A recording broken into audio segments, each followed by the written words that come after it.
May bago na naman akong bubuuin.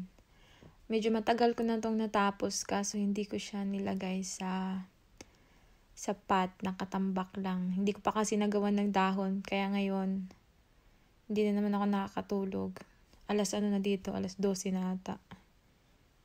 So, ito, nakakagawa ng dahon tapos nakapag-video pa.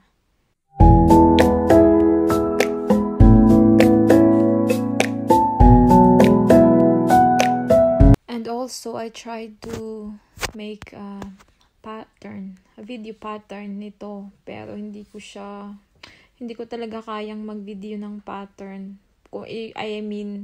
Yung i-video habang gumagawa ako kasi patigil-tigil. Tapos minsan, naaalala ko na lang mag-video yung tapos na ako.